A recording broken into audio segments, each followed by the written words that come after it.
عمرو بن علی flaws نے بیان کیا، کہا ہم سے ابو عاصم دحاق بن مخلد نے بیان کیا، کہا ہم کو انزلہ بن ابی سفیان نے خبر دی، کہا ہم کو سعید بن مینا نے خبر دی، کہا میں نے جابر بن عبداللہ رضی اللہ عنہ سے سنا۔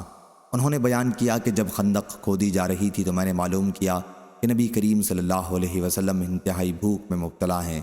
میں فوراً اپنی بیوی کے پاس آیا اور کہا، کیا تمہارے پاس کوئی کھانے کی چیز ہے؟ میرا خیال ہے کہ حضور اکرم صلی اللہ علیہ وسلم انتہائی بھوکے ہیں۔ میری بیوی ایک تھیلا نکال کر لائیں جس میں 1 صاع جو تھے۔ گھر میں ہمارا ایک بکری کا بچہ بھی بندھا ہوا تھا۔ میں نے بکری کے بچے کو ذبح کیا اور میری بیوی نے جو کو چکی میں پیسا۔ جب میں ذبح سے فارغ ہوا تو وہ بھی جو پیس چکی تھیں۔ میں نے گوشت کی بوٹیاں کر کے ہانڈی میں رکھ دیں اور حضور صلی اللہ علیہ وسلم کی خدمت میں حاضر ہوا۔ میری بیوی نے پہلے ہی تنبیہ کر دی تھی کہ حضور صلی اللہ علیہ وسلم اور آپ کے صحابہ کے سامنے مجھے شرمندہ نہ کرنا۔ چنانچہ میں نے حضور اکرم صلی اللہ علیہ وسلم کی خدمت میں حاضر ہو کر آپ کے کان میں یہ عرض کیا کہ یا رسول اللہ، ہم نے ایک چھوٹا سا بچہ ذبح کر لیا اور 1 صاع جو پیس لیے ہیں جو ہمارے پاس تھے، اس لیے آپ 2 صحابہ کو لے کر تشریف لے چلیں۔ حضور اکرم صلی اللہ علیہ وسلم نے بہت بلند آواز سے فرمایا، اے اہل خندق، جابر رضی اللہ عنہ نے تمہارے لیے کھانا تیار کروایا ہے، بس اب سارا کام چھوڑ دو اور جلدی چلے چلو۔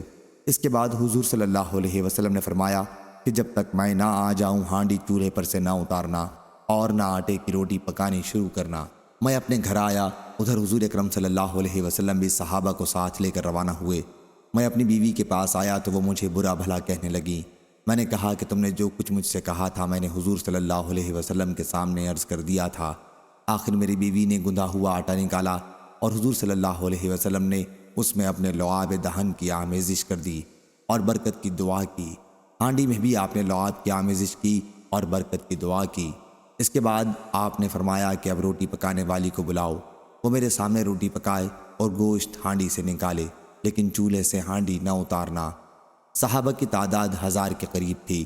میں اللہ تعالیٰ کی قسم کھاتا ہوں کہ اتنے ہی کھانے کو سب نے شکم سیر ہو کر کھایا اور کھانا بھی بچ گیا۔